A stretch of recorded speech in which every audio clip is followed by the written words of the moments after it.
ce matin, voici le thème du jour que le Dieu nous donne. C'est quand Dieu se fait connaître aux hommes. C'est un grand thème. Quand Dieu se fait connaître aux hommes.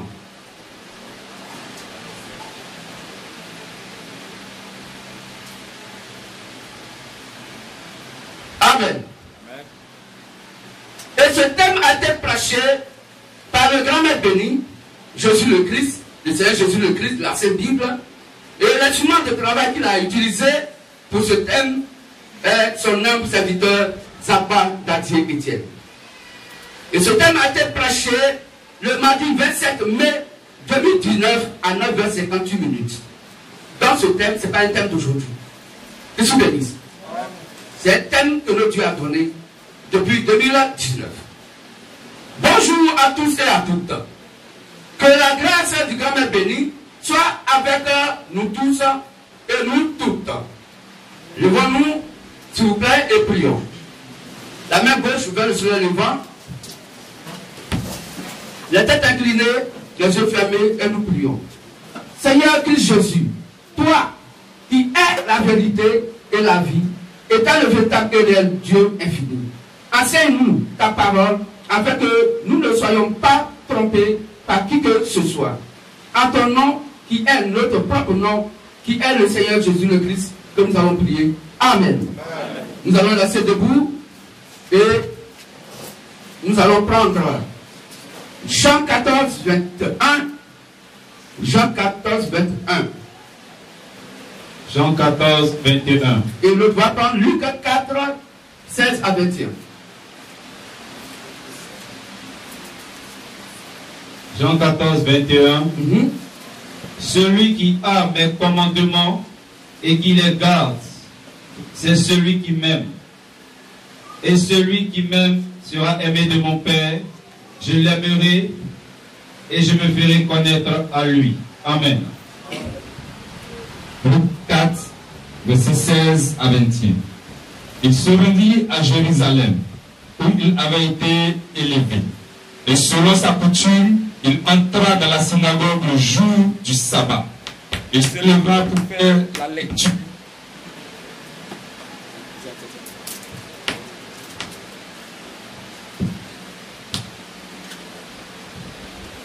Il se leva pour faire la lecture. Et on lui remit le livre du prophète Ésaïe. L'ayant déroulé, il trouva l'endroit où il était écrit: L'Esprit du Seigneur est sur moi, parce qu'il m'a oint pour annoncer une bonne nouvelle aux pauvres. Il m'a envoyé pour guérir ceux qui ont le cœur brisé, pour proclamer aux captifs la délivrance et aux aveugles le recouvrement de la vue, pour renvoyer libres les opprimés, pour publier une année de grâce du Seigneur. Ensuite, il roula le livre, le remit aux serviteurs et s'assit. Tous ceux qui se trouvaient dans la synagogue avaient le regard fixé sur lui. Alors, il commença à leur dire: Aujourd'hui, cette parole de l'Écriture que vous venez d'entendre est accomplie. Amen. Amen. Amen. Asseyons-nous calmement, que Dieu vous bénisse. Que Dieu vous bénisse. Alors, il dit dans Jean 14, 21, celui qui a mes commandements et qui les garde, c'est celui qui m'aime. Et celui qui m'aime sera aimé de mon Père. Je l'aimerai et je me ferai connaître à lui. Que Dieu bénisse. Amen. Il dit: je l'aimerai et je me ferai connaître à lui. Frères et sœurs, comment est-ce que Dieu va se faire connaître à nous? Comment nous pouvons connaître Dieu? Chacun dira que non, si je l'aime, il va se faire connaître à moi. Non, je suis chrétien parce que j'aime Dieu. Il n'a pas dit ça, hein? Il dit: celui qui garde ses commandements et qui les met en pratique. Voilà. C'est cette personne qui l'aime. Et c'est parce que tu mets ces commandements en pratique, quand tu les connais, que lui automatiquement il va t'aimer. Hein? Il dit: moi, je je me ferai connaître à lui. Tu as fait ta part, le reste là, c'est la part de Dieu. C'est à lui maintenant de te faire connaître à toi. Il doit se faire connaître à toi. Mais comment est-ce que, selon les Saintes Écritures, Dieu va se faire connaître à nous? Comment il s'est fait connaître à nous? Que je bénis ça. Quelqu'un passe et dit non, donne ta vie à Dieu. Bon, entre-nous. Si moi je donne ma vie à Dieu, il me reste quoi? Si quelqu'un dit donne ta vie à Dieu, il te dit qu'il faut mourir. Parce que la seule personne qui donne sa vie à Dieu, c'est le cadavre. Celui qui n'a plus de vie en lui. Que je bénisse. C'est pas une bonne manière. Et c'est pas une manière de connaître Dieu. C'est pas une manière que Dieu utilise pour se faire connaître à nous. C'est pas écrit. Que je bénisse. Des femmes qui parcourent donc les marchés, qui parcourent les rues pour prêcher la parole de Dieu. Et elles disent, c'est de cette manière que Dieu va se faire connaître à nous. Pourtant, aucun verset de Bible l'a dit. Au contraire, la Bible s'oppose à la prédication de la femme. Selon 1 Corinthiens 14, 33 à 38, selon 1 Timothée 2, 9 à 15, selon Apocalypse 2, 19 à 20. Voilà des nouvelles manières que les gens imposent à Dieu pour se faire connaître à nous. Que je bénisse ça. Et cette manière est satanique. La bonne manière de se faire connaître, que Dieu lui-même s'est investi pour se faire connaître à nous, il a dit dans Matthieu 16, 18 à 19, je te donnerai les clés du royaume des cieux. Mais avant que je te donne les clés du royaume des cieux, à toi Simon, Pierre, qui est prophète de l'église, donc de Jérusalem, je te dis que tu es Pierre, et sur cette pierre, je bâtirai mon église. Ce que tu liras sur la terre sera lié dans les cieux, et ce que tu délieras sur la terre sera délié dans les cieux. Donc, la sélection concernant le paradis ne dépend plus du Seigneur Jésus-Christ et non le Père. Cela dépend des apôtres. Ce qu'eux ils ont condamné, Dieu a condamné. Ce qu'ils ont libéré dans l'adoration, Dieu a libéré. Il n'y a que eux seuls. De par qui nous devons être sauvés. C'est pourquoi dans Jean 17, verset 20, la Bible nous fait comprendre que Jésus ne prie pas uniquement que pour ses disciples, mais il prie pour tous ceux qui ont croit en lui, mais eux leur parole. Voici la bonne manière que Dieu lui-même se fait connaître à nous. Personne ne peut chercher Dieu, le trouver et dire va au paradis. Si toi-même tu as cherché Dieu de toi-même et que tu l'as trouvé là, c'est pas le Seigneur Jésus-Christ, c'est Satan que tu as trouvé. Car c'est Dieu qui cherche ses enfants pour les trouver, car il est venu chercher et sauver ce qui était perdu. Puisque aucun ne peut chercher Dieu et le trouver. Je suis béni. Est-ce qu'on comprend mieux? Amen. C'est pas selon Jean 6, 44, Jésus pouvait dire que si le Père qui m'a envoyé ne t'a dit à moi, tu ne peux venir à moi. Alors comment le Père nous attire à la parole qui est Christ? Pour que Christ qui est la parole se fasse connaître à nous. Pour qu'il se fasse connaître à nous, c'est lui d'abord qui nous attire. Et quand il nous attire, il va maintenant nous assurer la parole. C'est quoi la Bible dit dans Marc 5, 15 à 16, dit celui qui croira et qui sera baptisé sera sauvé. Donc si tu as cru à l'exhortation qu'on vient de te donner et que tu es baptisé, alors tu seras sauvé. Et après donc le baptême, vient l'enseignement selon Matthieu 28, 19 à 20. Il dit allez faire des nations les disciples, baptisez-les au nom du Père, du Fils et du Saint-Esprit et enseignez-leur donc tout ce que je vous ai prescrit. Donc après le baptême vient voir l'enseignement et non l'enseignement avant le baptême. C'est pas toute personne qui a eu un enseignement de cours de base, cours de catéchuménat, cours de baptême, 6 mois, 3 mois, 5 ans avant d'être baptisé, c'est un faux baptême. Dieu ne s'est pas fait connaître à toi. Je suis béni. La meilleure manière que Dieu se fait connaître donc aux hommes, c'est quoi? C'est 1 Jean 4, 4 à 6. Philippiens 4, verset 9. On va lire ça. Rapidement, frère. 1 Jean 4, 4 à 6. 1 Jean 4, comment on doit connaître Dieu? Il faut qu'il se fasse connaître à nous pour que nous puissions le connaître. Dieu se fait connaître à nous de par le prophète messager. Un seul individu à qui il remet le secret, donc les clés du salut des gens de son époque. c'est lui son évangile qu'il faut écouter pour être sauvé. Donc Dieu s'est fait connaître au monde entier. Dieu s'est fait connaître à la Côte d'Ivoire. Mais la Côte d'Ivoire ne l'a pas reçu. Est-ce qu'on comprend mieux? On peut lire rapidement. Vous petits enfants, vous êtes de Dieu. vous êtes de Dieu. Et vous les avez vaincus. Et vous les avez vaincus.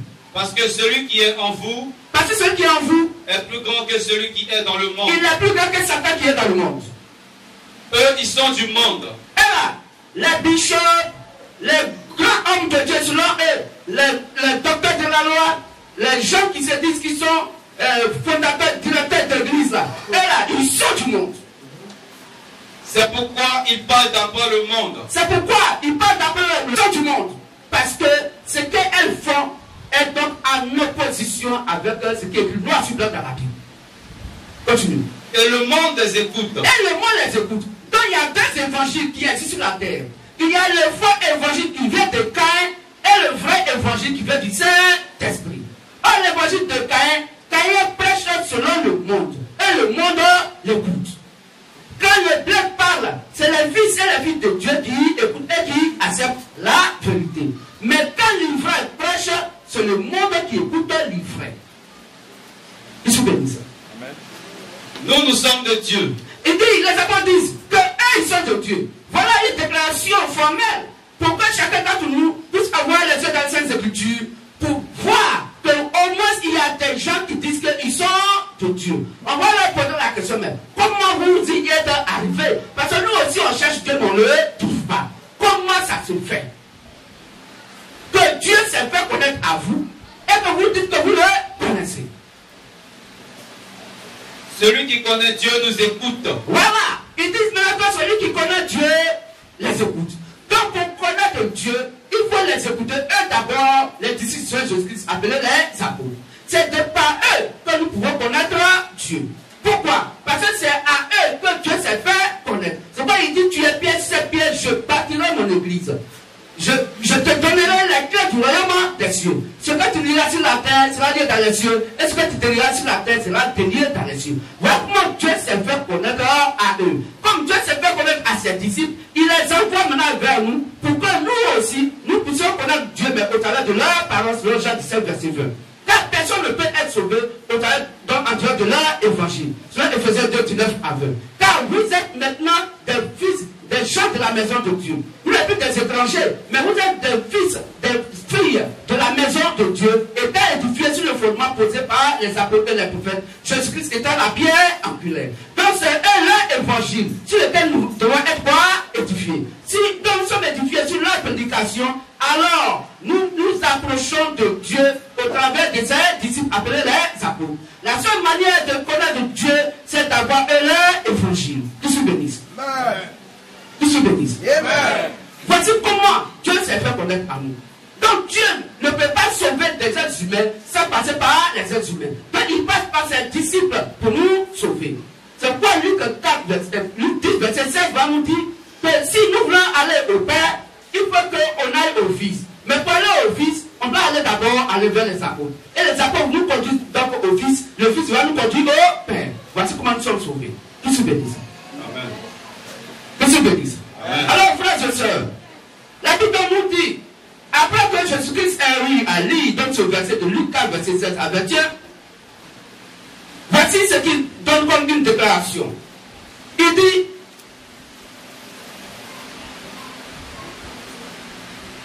aujourd'hui, cette parole de l'Écriture que vous venez d'attendre est accomplie.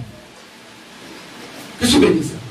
Aujourd'hui, Jésus le Christ à ce temps parlait aux docteurs de la loi, aux pharisiens, à tous ceux qui étaient là dans la synagogue et qui l'écoutaient.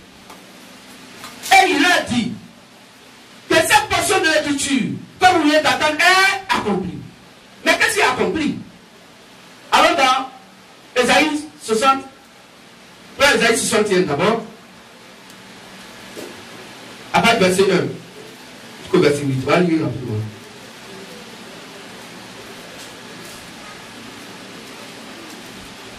Seul 4 peut lire. Ésaïe 61, verset 1 à 8. L'Esprit du Seigneur, l'Éternel est sur moi, car car l'Éternel m'a oint pour porter de bonnes nouvelles aux malheureux. Il m'a envoyé pour guérir ceux qui ont le cœur brisé. Donc c'est Jésus le Christ qui parle. Il parle de sa mission sur la terre. Amen. Amen. Pour proclamer aux captifs la liberté. Pour proclamer aux captifs la liberté. Et aux prisonniers la délivrance. Et aux prisonniers la délivrance. Entre nous, est-ce que je dis qu'elle est partie, Salamaka elle est partie pour libérer des prisonniers? Non. Quand il est venu sur la terre, est-ce qu'il est allé dans les cachots pour pouvoir donc libérer des chaînes, donc des gens qui étaient donc attachés, des opprimés? Non. Mais qui est donc dans la prison? Je suis béni. Qui est? Comment nous sommes dans la prison? Comment nous étions dans des prisons? Comment nous étions dans des chaînes? Comment est-ce qu'il vient pour donc nous consoler? Mais consoler de quoi? Nous apporter la liberté. Mais quelle liberté nous apporte? Ah, il dit que si ma part t'a franchi, tu seras réellement libre. Voici la liberté. Et cette liberté aujourd'hui, c'est la doctrine des apôtres. Car si ton âme accepte la doctrine des apôtres, ton âme est réellement libre. Tu vas au paradis et non à l'enfer. Parce que nous étions dans les liens du péché d'Adam et Ève, selon Romains 3, 23. Car tous ont péché et sont privés de la gloire de Dieu. Je suis béni. Amen. Est-ce qu'on comprend mieux? Amen. Continue frère rapidement. Pour publier une année de grâce de l'Éternel. Pour publier une année de grâce de l'Éternel. Et un jour de vengeance de notre Dieu. Et un jour de vengeance de notre Dieu. Pour consoler tous les affligés. Consoler les affligés. Pour accorder aux affligés de Sion. Pour leur donner un diadème au lieu de la cendre. Merci. Nous allons partir sur Malachie 4, 5 à 6, rapidement. Et vous allez comprendre que quand l'esprit Élie va venir, et que l'esprit Christ devait venir sur la terre, l'esprit Élie allait jouer deux rôles. Amen. Or, dans Ésaïe 61, Jésus-Christ, il vient pour apporter une année de grâce du Seigneur, et il vient dans un jour de vengeance. C'est bien saisi. Il vient pour deux rôles. Il vient pour donc apporter une année de grâce et un jour de vengeance. Or, le jour de vengeance est déjà à nos pieds. La Deuxième Guerre mondiale est déjà là. Que je bénisse. Amen. Est-ce qu'on comprend mieux? Lisons dans Malachie 4, 5 à 6, rapidement. Malachie 4, 5, 6. Oui. Voici, je vous enverrai Élie le prophète, Donc, Élie le prophète va venir. avant que le jour de l'Éternel arrive. Donc, avant que le jour redoutable de l'Éternel ne vienne, avant que la Deuxième Guerre mondiale n'arrive, voici ce qu'il va faire. Il va envoyer Élie le prophète. Pour ce qui concerne les pères de l'Église des nations. Et qu'est-ce qu'il va faire? Ce jour grand et redoutable, Ce jour grand et redoutable. il ramènera le cœur des pères à leurs enfants Donc, l'esprit Élie va d'abord ramener le cœur des pères à leurs enfants et le cœur des enfants à leurs pères, et le cœur des enfants à leurs pères. de peur que je ne vienne frapper le pays d'interdit. De peur que Dieu ne vienne frapper le pays d'interdit. Donc, l'esprit Élie va jouer deux rôles.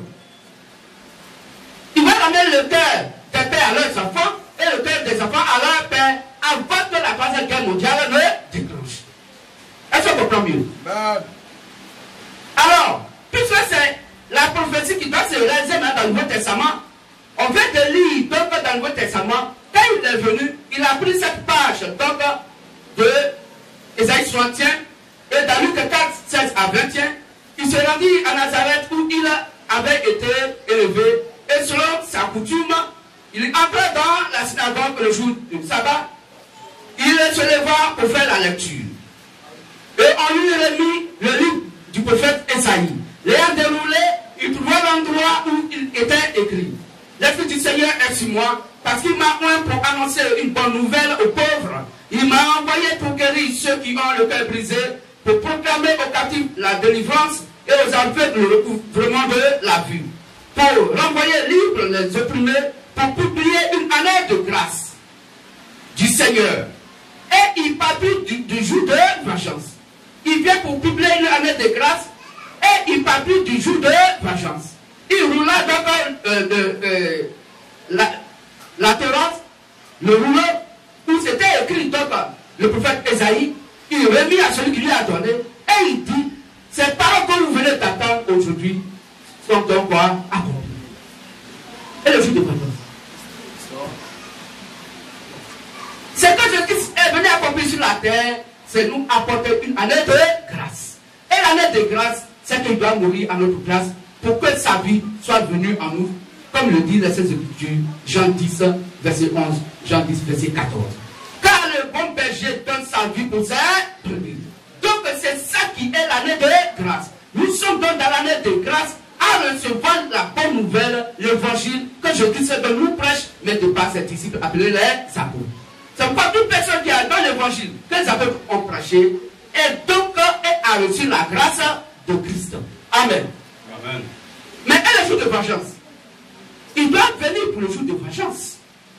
Amen. Amen. Mais avant qu'il ne vienne pour le jour de vengeance, le premier jour où il est venu pour l'année de grâce, il a fallu que Élie le prophète vienne d'abord pour le présenter. Voici l'agneau de Dieu qui ôte le péché du monde, suivez-le. Jean-Baptiste était dans l'esprit d'Élie, donc à cette époque, qui a présenté Jésus le Christ. Et entre Jean-Baptiste et Jésus-Christ, il n'y avait que 6 mois. Amen. Donc si Jean-Baptiste, l'esprit Élie est venu à Jean-Baptiste pour la première fois, pour amener devant le cœur des pères à leurs enfants, car celui qui a dit au peuple d'Israël, voici celui que vous devez écouter. Ce n'est pas moi, mais c'est celui-là que vous devez écouter. Et que toute votre adoration doit être lui son adoration. Pour amener donc l'adoration de leur père, donc les Hébreux, les Israélites, vers l'adoration du Seigneur Jésus-Christ. Amen. Amen. Voilà comment l'esprit d'Élie devait ramener donc la foi, ramener donc les cœurs des pères à leurs enfants, car Jésus-Christ est appelé fils de David, fils d'Abraham. Que je me dis ça. Donc les pères devaient avoir la même foi que Jésus-Christ, car celui qui est la foi, selon Romains 17, quand la foi vient de ce qu'on entend, et ce qu'on entend vient de la parole de Christ. Donc quand Jésus-Christ est venu, il a fallu que l'esprit d'Élie soit là d'abord. Donc quand l'esprit d'Élie était là dans Jean-Baptiste, Jésus le Christ est venu dans sa première venue et il vient pour accomplir une année de grâce. Maintenant, pour la seconde venue de l'esprit d'Élie sur la terre, il vient maintenant attaquer William Branham, car vers le soir, la lumière paraîtra. C'est l'esprit Élie, dans sa seconde venue, qui s'est manifesté à William Branham, dont aujourd'hui nous prêchons l'évangile authentique. Qu'est-ce que je dis? Et c'est lui qui va venir ramener les cœurs des enfants que nous sommes à nos pères dans la foi, appelés les apôtres. Qu'est-ce que je dis? Pour que tout adorateur aujourd'hui puisse adorer exactement comme les apôtres ont adoré. Car si un homme descend du ciel et qu'il prêche un autre évangile, autre ce que les apôtres ont prêché, qu'il soit anathème, qu'il soit maudit. Donc c'est un évangile que nous devons avoir. Voilà comment aujourd'hui nous sommes donc des fils et des filles qui ont l'adoration de nos frères dans la foi appelés les apôtres. Donc l'esprit Élie, donc à William Branham, ramène maintenant notre croyance à la croyance des disciples de Jésus-Christ. Pourquoi? Parce que quand Jésus-Christ est venu, il dit qu'il ne prie pas pour le monde, mais je prie pour tous ceux qui ont croient en moi, mais de par eux leur évangile. Donc il faut que l'esprit Élie vienne encore pour présenter le vrai évangile, la vraie adoration, donc que le Seigneur Jésus-Christ veut. Puisque c'est le même esprit Élie dans sa première venue qui a présenté l'agneau de Dieu pour le sacrifice, cette fois-ci, encore l'esprit Élie dans sa seconde venue, à William Branham va ramener maintenant notre adoration, notre foi à la foi des apôtres. Sur Éphésiens 2, 19 à 20. Que je bénisse. Est-ce que c'est bien saisi? Alors, comme Jésus le Christ pouvait le dire en son temps, cette portion de l'écriture est accomplie. Mais le jour de vengeance n'a pas parlé. Or, avant que le jour de vengeance de notre Dieu ne vienne, il faut que l'époux soit enlevé. C'est quoi la Bible dit? Que après, donc, l'esprit Élie à William Branham, la Bible nous fait comprendre que Jésus le Christ viendra attaquer le Saint-Esprit Père sur la terre, dans sa seconde venue, pour préparer son jour de vengeance. Est-ce qu'on comprend mieux? C'est pas dans Matthieu 24, 36 qu'on lit. La Bible dit, Jésus le Christ lui-même il dit, pour ce qui concerne les jours et l'heure, personne ne le sait. Aucun ange ne le sait. Aucun fils de Dieu, fils de prophète ne le sait. Si ce n'est le Père Dieu. C'est quoi nous sommes. Le mystère de la voix de Béni Matthieu verset 6 était le Saint-Esprit Père à cette époque, dans la seconde venue, donc de l'Esprit Christ sur cette terre, afin de préparer comme quoi la vengeance donc, de Christ. Mais avant donc que ce jour redoutable de Dieu ne vienne, il va falloir que le cœur donc des fils soit donc porté vers leur Père du Seigneur Jésus-Christ par l'évangile des apôtres. Est-ce qu'on comprend mieux? Et c'est pourquoi, puisque les 10 vierges ont reçu la parole, ont reçu l'évangile que Abraham a prêché, l'évangile de vie, et que l'évangile est endormi en eux, alors nous venons simplement pour réveiller leur message pour dire, revenez au message authentique de Abraham, car il est l'heure, afin que la fiancée puisse aller donc dans l'enlèvement pour croiser Christ dans les airs pour le mariage.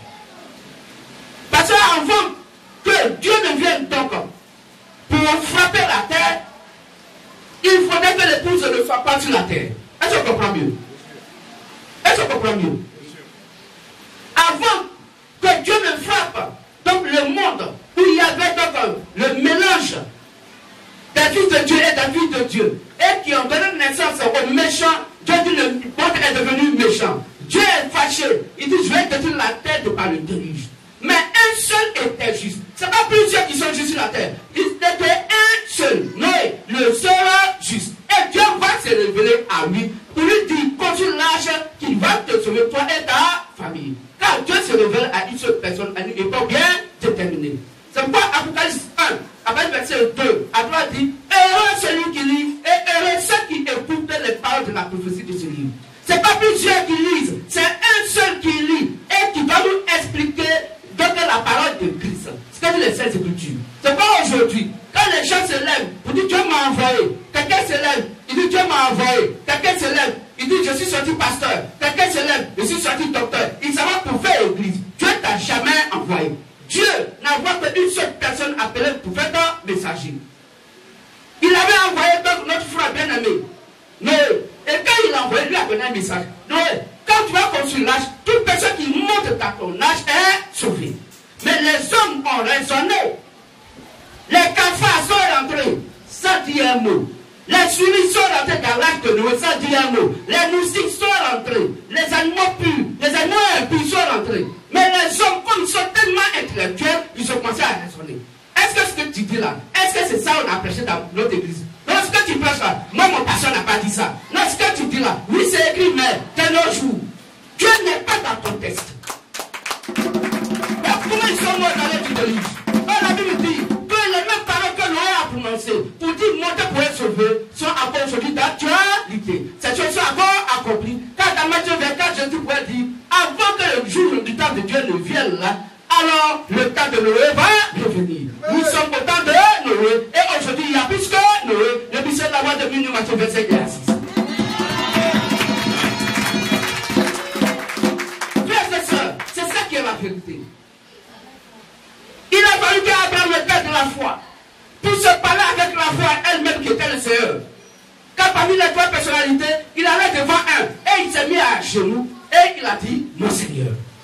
Alors la Bible dit tout genou fléchira devant Dieu seul. Abraham est prophète, il faut le prophète pour reconnaître Dieu. Il faut le prophète de Jean-Baptiste pour reconnaître Jésus-Christ en tant que Dieu. Que je bénisse. Et c'est pourquoi il a dit donc à Dieu, il dit Dieu maintenant lui, comme il a mangé les rassasiés, il va maintenant dire à Abraham, mais ta femme va enfanter, quoi qu'elle soit stérile, quoi qu'elle soit vieille, mais elle va enfanter un garçon. Après donc la causerie, Dieu va maintenant lui montrer ses projets qu'il a, les sommets pour lesquels lui met les descendants sur la terre. C'était d'abord de détruire Sodome et Gomorrhe. Mais comme il y a l'autre qui est à Sodome et Gomorrhe, le seul juste, encore le seul juste à Sodome et Gomorrhe. Comme vous voyez le seul juste, et Dieu qu'est-ce qu'il fait? Il va voir Abraham et Abraham va négocier à cause de qui? De Lot. Et Dieu a entendu donc Abraham et il dit que cela soit fait sur ta parole. Et Dieu envoie 2 anges à Sodome et Gomorrhe pour faire sortir Lot de force. Que je bénisse. Quand Lot est sorti de Sodome et Gomorrhe, alors Dieu a frappé la terre de souffle de feu pour anéantir tout Sodome et Gomorrhe. Oh, Lot est le type de l'église. Lot est le type de la fiancée. Il faut l'enlèvement avant que la guerre mondiale ne vienne. Avant que la guerre mondiale ne vienne. Il faut que l'époux soit enlevé. Il faut que l'autre quitte Sodome et Gomorrhe. Un monde impie. Alors il faut aujourd'hui que l'épouse quitte la terre avant que Dieu nous frappe donc de la Troisième Guerre mondiale. Frère, c'est ça que l'évangile. C'est pas donner ta vie à Dieu. C'est pas Dieu nous aime. C'est toi qui as dit à ton ami que Dieu l'aime. Dieu, c'est pas qu'il l'aime. 9 mois, il a fait dans le ventre là. Si Dieu ne l'aimait pas là, l'enfant n'avait pas sorti. Qu'est-ce que vous bénisse ça? Frère, c'est pourquoi, encore, voici comment Dieu se fait connaître aux hommes. Et quand Dieu est venu pour se faire connaître aux hommes en Côte d'Ivoire, tout par le ministère de la voix de Béni Matthieu verset 6, personne ne l'a eu. Quoi qu'il ait parlé, donc au gouvernement de son temps, personne ne l'a écouté. Que se bénisse. Depuis la guerre de 2002, 2011, jusqu'à aujourd'hui, notre Dieu a toujours averti. Parce que Dieu avertit toujours le méchant avant de le frapper. Il dit, pas fils de l'homme, je t'envoie pour pouvoir avertir ce peuple. Si je t'envoie et que tu n'avertis pas le peuple, et que le peuple donc meurt à son iniquité, je te redemanderai son sang. Mais si tu parles à ce peuple, et que ce peuple ne t'écoute pas, tu seras libre de leur sang. C'est pas nous MVM, nous sommes libres du sang de la Côte d'Ivoire. Pourquoi? Parce que notre Dieu a longtemps et largement parlé. Personne ne l'a écouté. Mais nous, qui l'avons écouté, parce qu'il s'est révélé en nous, nous sommes les plus heureux, les plus heureuses. Et dans peu de temps, nous montons dans l'enlèvement avant que la Troisième Guerre mondiale ne se passe. Ah, déjà, la Troisième Guerre mondiale a déjà déposé ses balises. Tout est déjà là. La Russie s'est déjà levée. La puissance donc militaire, donc appelée la bête d'Apocalypse, s'est déjà levée. Et elle va créer donc un groupe avec quoi? La Chine. La Chine va s'associer donc aux Russes et ils vont bombarder ce monde. Surtout, frapper le Vatican. Oui, c'est ce que dit les Saintes Écritures. Le Vatican, papa, sera détruit. Ce que dit les Saintes Écritures.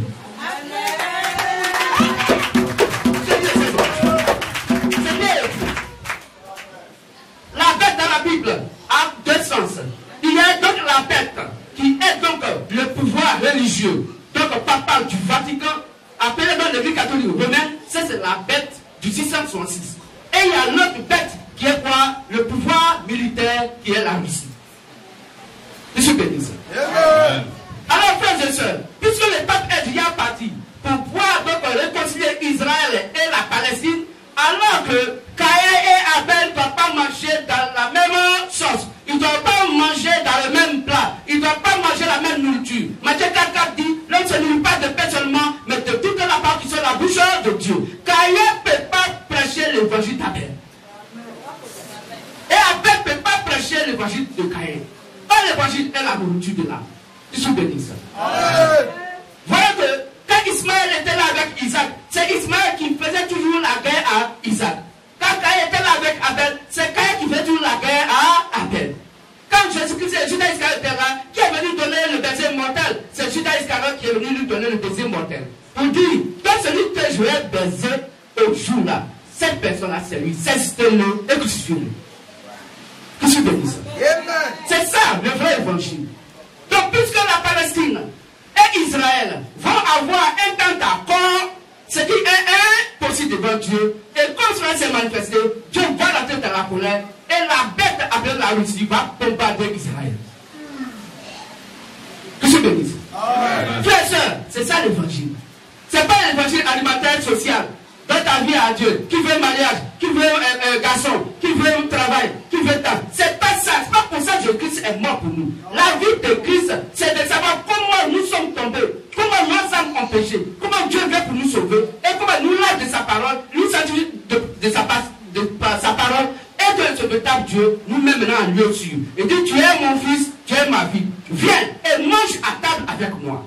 C'est ça, c'est là où nous sommes. Pour manger à table avec Christ. Puisque si Christ mange la parole, et que nous sommes la parole, alors nous mangeons la même nourriture. Nous serons à la même table que Christ. Puisque chacun d'entre nous est membre du corps, donc c'est Jésus le Christ. Alors, le même sang qui parcourt le bras, c'est le même sang qui parcourt la tête et les pieds. Et si donc le sang typifie la parole de Dieu, alors étant à table de Jésus-Christ, alors nous mangeons à la même table que lui, parce que c'est nous qui sommes sa table et sa nourriture. Tout ce que je dis.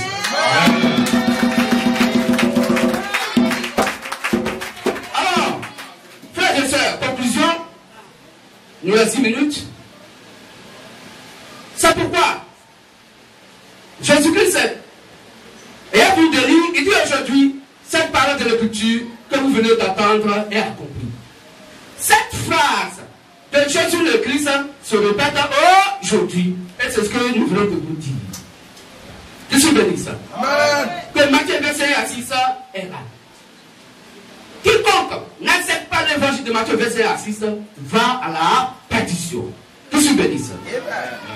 Aujourd'hui, comme Jésus le Christ pouvait le dire à son époque, la portion de notre époque est en train de s'accomplir.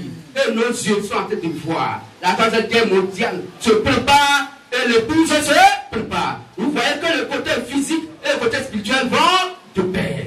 Au moment où notre Dieu est en train de préparer l'enlèvement, la Russie se lève pour préparer la guerre mondiale. Que je bénisse. Conclusion. Le véritable et réel Dieu, pour se dévoiler aux hommes et aux femmes, fera encore des choses qu'aucun humain n'a fait auparavant et qu'aucun Dieu ne peut imiter. Il donnera encore un message qui est le message que personne ne peut reprendre. Pour dire, pour le contredire avec la sainte, merveilleuse et merveilleuse Bible. Que je nous bénisse. Que je bénisse. Alors voici le message du jour. La manière dont notre Dieu se fait connaître aux hommes. Alors y a-t-il un frère, une soeur qui veut accepter notre Dieu par l'eau du baptême? Si tu as été baptisé dans la dénomination religieuse, ton baptême n'est pas reconnu par la Bible. Le seul baptême qui est reconnu sur la terre, c'est le baptême fait par le message. Donc pour ceux qui ont écouté le message de William Aaron Branham et le ministère de la voix de Béni Matthieu verset 6 que nous sommes. En dehors de nous, tout baptême qui a été fait dans une religion, d'un établissement appelé Église, la Bible dit que ton baptême n'est pas reconnu. C'est pourquoi même des frères ont été rebaptisés par le frère Paul, quoique ils étaient baptisés par le prophète Jean-Baptiste. Dans Acte 17, la Bible nous fait Acte 19, la Bible nous fait comprendre qu'ils ont été rebaptisés. Et c'est ce jour-là, le Saint-Esprit est descendu sur eux. Car eux-mêmes ne savaient pas ce qu'on appelle le Saint-Esprit. Qui sont bénis. Donc s'il y a un frère, une soeur qui veut accepter Christ par l'eau du baptême, elle peut venir, et le jour où elle veut se faire baptiser, on va le baptiser. Pour ceux qui disent qu'ils ont honte, après le culte, vous nous trouvez dans la petite salle. Donc tout à l'heure, nos invités, on a 5 minutes à vous accorder dans la petite salle, et après, vous pouvez leur partir chez vous à maison. Que je bénis ça. Alors, un cantique chaud, et on va se lever, on va danser à la gloire de notre Dieu. Et les frères vont se saluer entre eux, vont s'embrasser entre eux, les sœurs vont s'embrasser entre elles, dans l'amour de ce véritable et de Jésus le Christ. Un cantique chaud. Un cantique chaud.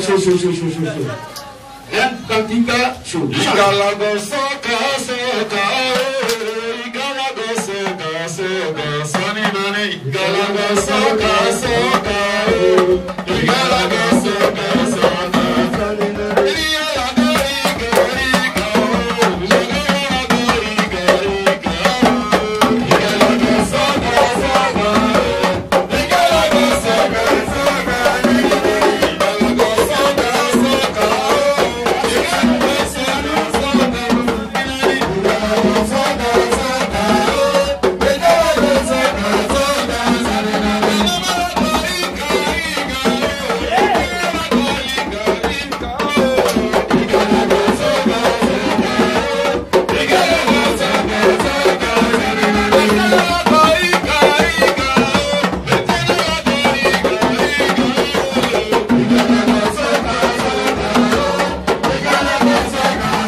Amen.